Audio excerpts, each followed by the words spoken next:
Entretiens des patriotes, bonjour à tous, heureux de vous retrouver. Bayrou la catastrophe, Joe Biden à Matignon, Borne, Darmanin, le retour des affreux. Avant de répondre à ces deux questions et traiter de nombreux sujets d'actualité, vous connaissez la coutume sur cette chaîne, je commence toujours mon entretien par remercier ceux qui m'ont permis justement de le produire, car ils m'ont financé à l'aide des merci rémunérateurs. Et aujourd'hui sont à l'honneur des fidèles parmi les fidèles, Yann Penaud, Péricardo Libre, Radar, Pierre Bourdin, Philippe Bohen et Poupou Palou. Merci à eux du fond du cœur. Et puis je tenais à vous remercier pour votre soutien indéfectible. Oui, il faut aider la réinformation. Comment faire? C'est simple, il suffit de lever le petit pouce, écrire de gentils messages et diffuser sur d'autres réseaux sociaux. Bayrou, la catastrophe. Bayrou s'est rendu au conseil municipal de Pau pour voter une aide de 25 000 € pour Mayotte. C'est environ le même montant d'argent public dépensé pour ce déplacement en jet Falcon 7X par le Premier ministre. Vous avez donc François Bayrou qui fait supporter à ses administrés de Pau une aide à un autre département essentiellement pour rattraper ses bévues en communication au sujet de Mayotte. Et en plus, il laisse une ardoise de 20 000 € aux Français pour ses trajets. 46 000 €, voire 50 000 €. On ne s'étonne pas, dans ces conditions, que la mairie de Pau soit si mal gérée. Sous les mandats de François Bayrou, la dette de Pau a presque doublé. Ils ont choisi Bayrou pour faire face au déficit public abyssal. Sous les mandats de Bayrou, la dette de Pau a doublé. La caste se moque de nous 24 heures sur 24. Et sans rire, François Bayrou défend le cumul des mandats. Enfin, mandat, j'ai l'impression que c'est dans son sens financier, parce qu'il cumule les salaires et les avantages. Les fonctions exercées par François Bayrou, maire de Pau, haut-commissaire au plan, président du MoDem, président du Parti démocrate européen, président de communauté d'agglomération. Quelqu'un a le montant des salaires cumulés, les frais associés ? 5 personnes à plein temps pourraient travailler en plus du poste de Premier ministre. Je ne comprends pas que tout le monde accepte cela sans broncher, s'indigne Jean de Lorraine. Et il faut ajouter les pensions de retraite de François Bayrou. Il a sacrément cotisé toute sa vie, le François. Député français, député européen, ministre et président de conseil général. Est-ce pour cette raison qu'il apparaît si fatigué? Ah oui, il est fatigué, le Bayrou. Il bégaye, répond des platitudes dans une langue de bois hors d'âge, transpire et fait des gaffes. Il n'est pas d'usage que le président et le Premier ministre quittent en même temps le territoire national. Et oui, pour le maire de Pau, Mayotte ne fait pas partie du territoire national. Le calendrier de l'Avent Bayrou vous propose chaque jour un scandale. Bayrou trahit la pensée de la classe dirigeante. Il n'y a que la métropole qui compte pour eux. Et on ne peut pas aller plus loin. Il n'y a que les métropoles qui comptent pour eux. Oui, une gaffe qui en dit très long sur le mépris qu'ils ont pour nos territoires. Et le festival Bayrou continue. Incroyable, Bayrou dans ses premiers mots de Premier ministre aux questions au gouvernement à l'instant, il évoque son émotion. Vous pensez qu'il allait parler enfin de Mayotte? Non, son émotion d'être nouveau à l'Assemblée nationale, car il a beaucoup aimé y être. Ce type est complètement autocentré. La caste est totalement autocentrée. Elle ne parle plus que d'elle-même pour elle-même et de ses petits problèmes à elle. Et oui, François Bayrou, c'est un peu l'ancêtre d'Emmanuel Macron. Alors, ce bilan de Bayrou à l'Assemblée nationale dans ce jeu de questions-réponses. Bayrou, terriblement mauvais, à tel point que la seule comparaison qui vient à l'esprit, c'est celle de Joe Biden. Il ne savait pas où il était. Invité de BFM TV, le député écologiste Benjamin Lucas a partagé à cet égard sa stupéfaction, ne sachant pas s'il faut aller vite ou lentement, en référence au débit de parole singulier de François Bayrou.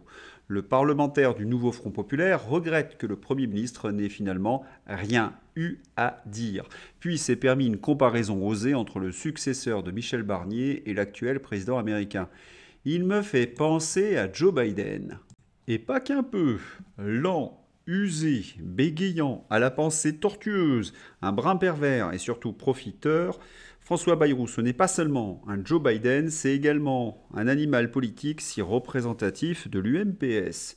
Et ce qui est plus grave, c'est que ce dinosaure Bayrou protège ses petits. Voyez la liste qui circule sur les futurs ministres de son gouvernement. Ministre des Armées, Elisabeth Borne. Ministre de l'Europe et des Affaires étrangères, Gérald Darmanin. Retailleau reste à l'intérieur comme Dati à la culture. Vautrin remplacerait Gentet à l'éducation nationale. Le ministre de la Santé serait Xavier Bertrand. Et à l'économie, Lescure. Il se dit que Borne et Darmanin feraient leur retour au gouvernement. Y a-t-il eu des élections en juin-juillet ou c'était un rêve?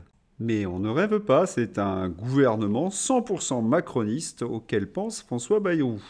Et vous avez le retour de tous les affreux, Darmanin, Elisabeth Borne, Vautrin. Et pour quelle politique d'ailleurs? Bien, pour une politique européenne. L'Union européenne va donner à l'Ukraine 300 millions d'euros par mois d'argent français en 2025, mais il n'y aura rien pour nos agriculteurs et ce sera ceinture pour les Français. Les autres avant les nôtres, telle est la devise de la caste.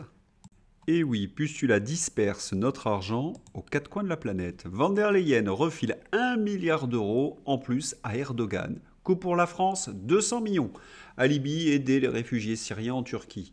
Ces derniers n'en verront pas la couleur, mais l'armée turque qui bombarde encore aujourd'hui la Syrie, oui. Et en France, c'est exactement la même chose avec Emmanuel Macron. 14,3 milliards d'aides au développement, 4 milliards d'aides militaires à l'Ukraine. Et pour reconstruire Mayotte, pour nos agriculteurs, ils font les fonds de tiroir. Nos outre-mer, comme nos paysans, sont la millième roue du carrosse. C'est scandaleux. Ce gaspillage intervient alors que Michel Barnier exigeait il n'y a pas un mois des Français 40 milliards d'euros d'impôts supplémentaires et 60 milliards d'économies pour combler nos déficits. À ce rythme de folie, c'est la France qui va bientôt mendier de l'aide au développement. Et la gabegie est partout. La fraude sociale en France représente des dizaines de milliards d'euros volés tous les ans.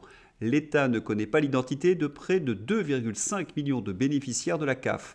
Mais où sont les centaines de titulaires de carte vitale activés âgés de plus de 120 ans? Près de 16% des individus pris en charge par l'assurance maladie ne résideraient pas en France. Charles Prats, magistrat, auteur des cartels des fraudes. Et c'est ainsi dans tous les domaines. Prenez par exemple le domaine de l'énergie. Le journal Le Monde est obligé de concéder. L'Europe est étranglée par l'énergie chère. L'Europe décroche. Depuis la guerre en Ukraine, le prix du gaz européen oscille entre 3 et 5 fois celui des États-Unis, étouffant le tissu industriel. Quant à la transition énergétique censée réduire la dépendance, elle se traduit mal dans les prix, faute d'interconnecteurs entre les pays. Notez le terme interconnecteur. Ah, ça fait chic, c'est ce qu'a trouvé le journaliste mainstream pour cacher la faillite de la transition énergétique votée à Bruxelles. Si on suit leurs pensées à ces journalistes mainstream, on n'a pas fait assez d'Europe. Ah, toujours la fuite en avant que j'entends depuis 40 ans. Si cela ne fonctionne pas, c'est qu'on n'est pas allé assez loin dans le délire. La réalité avec Nicolas Dupont-Aignan. Pourquoi les prix de l'électricité ont explosé en Allemagne? L'Allemagne, qui a eu la bêtise de miser sur l'éolien et le solaire pour se fournir en électricité, se retrouve à payer des fortunes en faisant appel à des centrales au fioul ou au charbon lorsqu'il n'y a pas de vent ou de soleil. Ne copions pas l'erreur de notre voisin, arrêtons les subventions délirantes aux énergies intermittentes et sortons du marché européen de l'électricité. Alors ces politiques de l'UMPS et ces journalistes mainstream pourront-ils encore mentir longtemps? Parce que le bilan est là, le dépôt de bilan, les entreprises ferment par milliers et les déficits explosent. Et la colère des Français gronde. Les Français subissent de plein fouet l'insécurité économique comme l'insécurité tout court, avec la bénédiction donc de ces médias de gauche, de ces politiques et des juges. Assassinat de Samuel Paty. Des peines allant de 18 mois avec sursis à 16 ans de prison requises contre les 8 accusés. Au procès de l'assassinat de Samuel Paty, des peines allant de 18 mois de prison avec sursis à 16 ans de réclusion ont été requises ce lundi à l'encontre des 8 accusés jugés pour leur implication à divers degrés dans la mort du professeur d'histoire-géographie. La sœur Michaëlle de Samuel Paty est indignée. Il ne faut pas que l'on soit uniquement quelques-uns identifiables à se battre, mais tout un peuple à se lever, ensemble et au-delà des clivages politiques. Et pour quelle raison est-elle en colère? On peut participer à une cabale qui a mené à une décapitation et pour certains, ressortir libre. On peut également lyncher des policiers et ressortir libre. C'est l'information que je vous présentais hier. On peut agresser des femmes plusieurs fois et ressortir libre également. Et cela dure depuis 40 ans. Une ultra-violence devenue, somme toute, banale. Une rixe mortelle a eu lieu devant un lycée du 13e arrondissement de Paris. Deux bandes rivales se sont opposées. Un mineur est décédé. Il y a 2 jours, c'est une adolescente de 15 ans qui est poignardée pour un téléphone portable. La France, orange mécanique. Sur l'insécurité, Christine Kelly. Une partie de la population a ouvert les yeux et pas les politiques. Laurent Oberton. Oui, cela donne l'impression qu'ils sont un peu tétanisés par eux-mêmes, qu'ils ont peur d'être accusés de faire le jeu de l'extrême droite. J'entends cela depuis 30 ans, donc on ne fait rien. C'est plus simple. On voit bien que quand on a tenté de prendre des mesures contre l'immigration, il y avait le Conseil d'État, le Conseil constitutionnel, l'Union européenne, tout le millefeuille administratif qui censurera toujours la volonté populaire, et ça aussi, cela fait partie de la crise de confiance. Les Français voient bien le lien entre cette immigration et insécurité, ils en mesurent les conséquences. Souvent on admet que les étrangers sont surreprésentés dans la criminalité.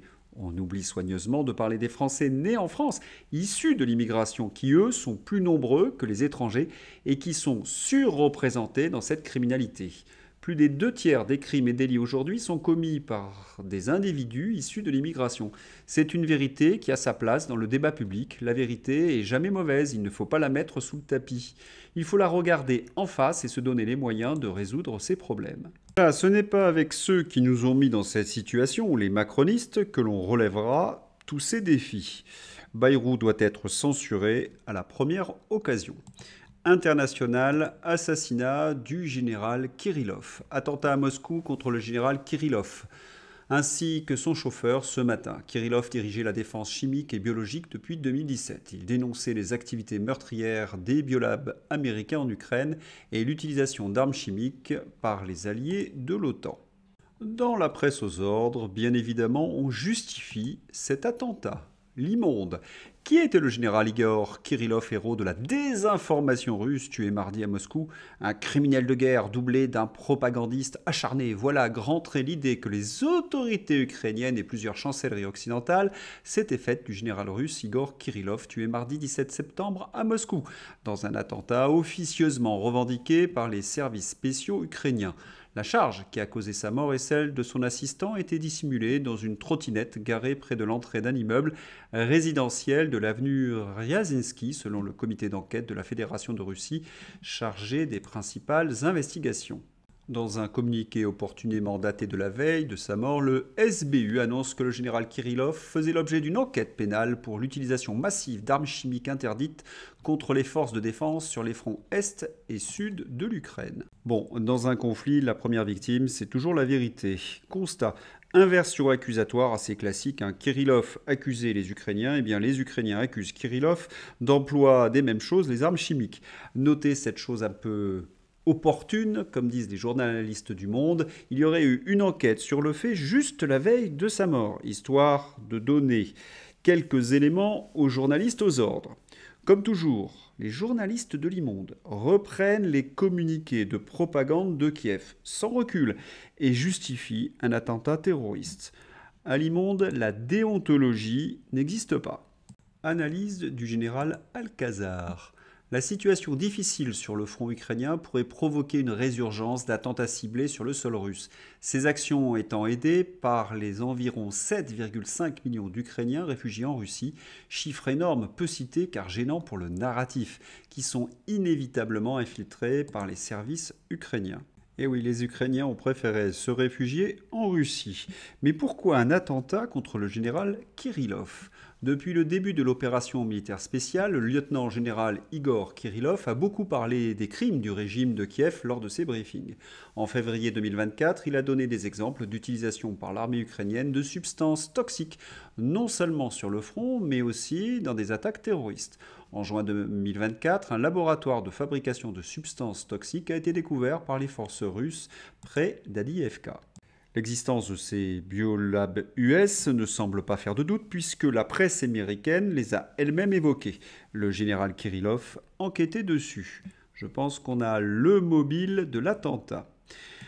Amérique, Laurent Saïm, à la une des news américaines, la décision d'ABC News de régler avec 15 millions de dollars une poursuite en diffamation intentée par le président élu Trump est un choc pour les médias et les organisations de presse disant que c'est un coup dur pour la presse. Ce qu'oublie de dire la journaliste aux ordres Laurent Saïm, c'est que ABC News a bien diffamé Donald Trump en le comparant en un agresseur sexuel profond, une véritable fake news. De facto, la chaîne devra verser 15 millions de dollars de dédommagement au nouveau président des États-Unis, somme destinée à financer une fondation et un musée présidentiel. Elle devra également payer les frais de justice à hauteur d'1 million de dollars et, mesure dont on devrait s'inspirer ici, le journaliste vedette George Stephanopoulos devra présenter des excuses publiques à Donald Trump, précisant même regretter les affirmations portées contre lui. Et les révélations continuent de la collusion entre les médias et les démocrates. Biden a payé à Reuters 300 millions de dollars pour cibler les entreprises d'Elon Musk. L'administration Joe Biden a accordé 300 millions de dollars de contrats gouvernementaux à Reuters, tandis que 11 agences fédérales enquêtaient sur les entreprises d'Elon Musk, Tesla, SpaceX et X. Pendant cette période, Reuters a reçu des millions de ces agences et a remporté un prix Pulitzer pour ses reportages sur les fautes professionnelles dans les entreprises d'Elon Musk.